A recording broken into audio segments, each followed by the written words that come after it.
Hai semuanya, masih membahas soal tentang rumus jumlah dan selisih trigonometri nih. Siap ya?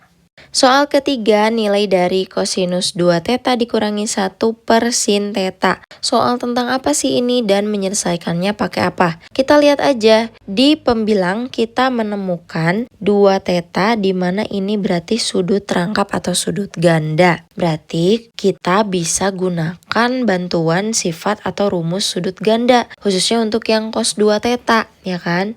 Cos 2 theta, seperti yang kita tahu ada 3 rumus ya. Yang pertama, cos kuadrat theta dikurangi sin kuadrat theta.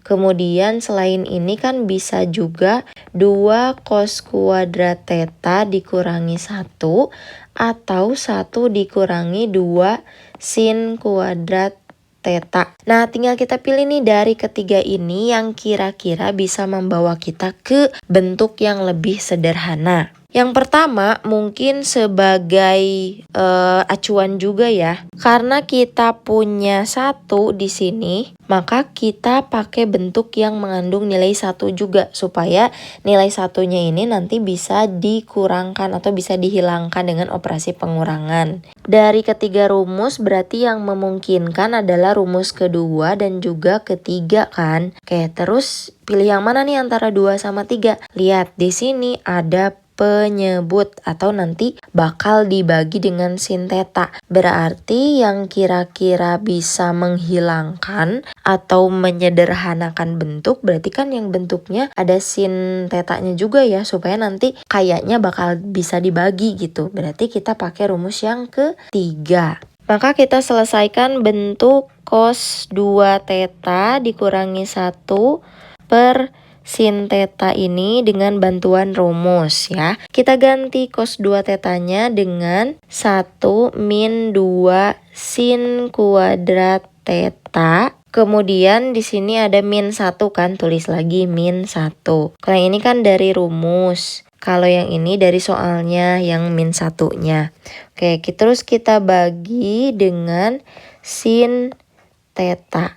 Terus kita kurangkan nih yang bisa dikurangkan bilangan bulatnya kan. 1 dikurangi 1, 0. Ya kan, ini 0. Maka pembilangnya sisa min 2 sin kuadrat theta per sin theta. Oke, sin kuadrat theta itu kan bisa kita tulis menjadi sin theta dikali sin theta kan. Oke, ini per sin theta. Nah, seperti ini bisa dibagi. Kenapa? Karena operasinya perkalian. Min 2 dikali sin theta dikali sin theta. Maka kita bisa bagi. Sin theta dibagi sin theta 1. Negatif 2 kali sin theta kali 1. Hasilnya adalah negatif 2 sin theta. Nah, jadi inilah bentuk sederhana dari soal yang ketiga ini. Soal yang keempat, kita harus mencari nilai dari 6 cos 3 alfa dikali cos alfa. Oke, kalau kita perhatikan di sini ada kosinus dikalikan dengan kosinus ya. Berarti ini soal tentang perkalian kosinus. Otomatis kita pakai rumus yang perkalian cos kan. Nah, umumnya kita tahu kalau rumus perkalian kosinus itu kan ini ya, 2 dikali cos alfa atau cos A dikali cos B, ya kan, sama dengan cos jumlah A tambah B, kemudian ditambah kosinus selisih A dikurangi B.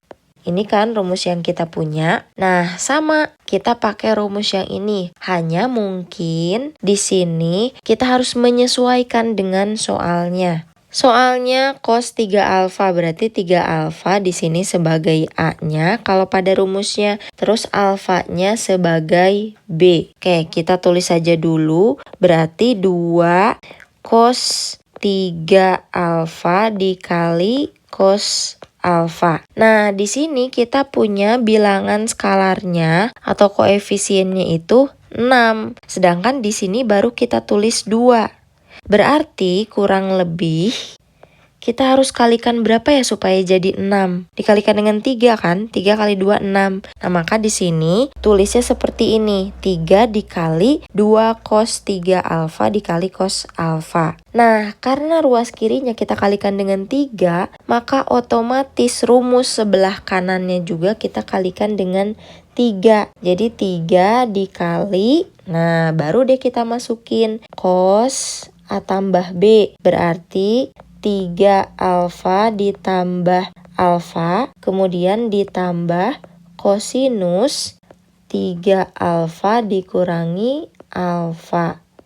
Nah, seperti ini. Selesaikan ya. 3 dikali cos 4 alfa ditambah cos 3 kurangi 1, 2 alfa.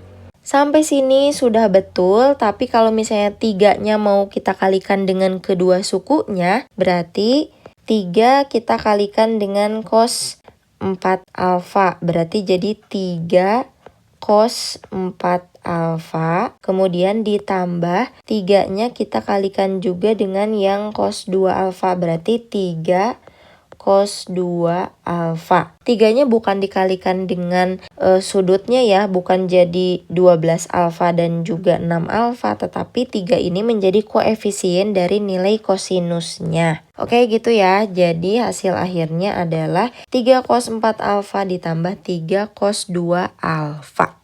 Soal kelima, soal yang terakhir, 2 sin 5A dikurangi 2 sin 3A dibagi cos 5A dikurangi cos 3A. Kalau kita perhatikan di sini, operasinya ada apa aja? Ada sin, kemudian dikurangi sin. Terus ada kosinus dikurangi kosinus. Oh, berarti soal ini tentang soal rumus jumlah dan selisih sinus kosinus, ya kan? Berarti sin A dikurangi sin B sama cos A dikurangi cos B. Nah, itu yang bakal kita pakai ya. Pembilang dan penyebut kita pakai masing-masing rumusnya. Jadi kita bakal pakai 2 rumus. Teman-teman yang biasa kita tahu kan biasanya bentuknya adalah sin A dikurangi sin B, kemudian cos A dikurangi cos B. Di mana berarti tidak ada angka selain sin A dan sin B kan rumusnya. Di pembilangnya di sini ada angka 2. Terus ada angka 2 juga di suku pertama dan suku keduanya. Berarti ini gimana? Tinggal kita keluarkan saja. Jadi 2-nya keluarkan. Kemudian suku pertama berarti kan tinggal sin 5A. Kemudian suku kedua tinggal sin 3A. Nah, triknya bisa seperti ini. Kenapa? Karena sama-sama kan bilangannya 2, berarti 2-nya dikeluarin aja gitu. Kayak dibagi cos 5A dikurangi cos 3A. Tinggal pakai rumusnya ya. Untuk sin dikurangi sin itu rumusnya adalah 2 cos sin. Berarti di sini ini 2 yang pertama karena dari yang soalnya ya. 2 ini turun lagi. Kemudian, nah ini baru kita pakai rumus yang di dalam kurungnya. Yaitu 2 cos. Nah, kita jumlahkan 5A ditambah 3A dibagi 2. Ya kan, rumusnya jumlahkan terus bagi 2. Kemudian sin kita kurangkan 5A dikurangi 3A terus dibagi 2. Ini untuk yang pembilang. Sekarang yang penyebutnya. Cos 5A dikurangi cos 3A itu sama dengan min 2 dikali sin jumlah bagi 2. Kemudian sin selisih bagi 2. Berarti sin 5A ditambah 3A dibagi 2.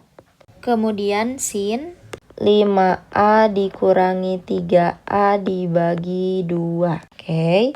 Kita selesaikan ya satu-satu. 2 dikali 2 cos 3 tambah 5 8 bagi 2 4A. Kemudian sin 5A dikurangi 3A 2A dibagi 2A.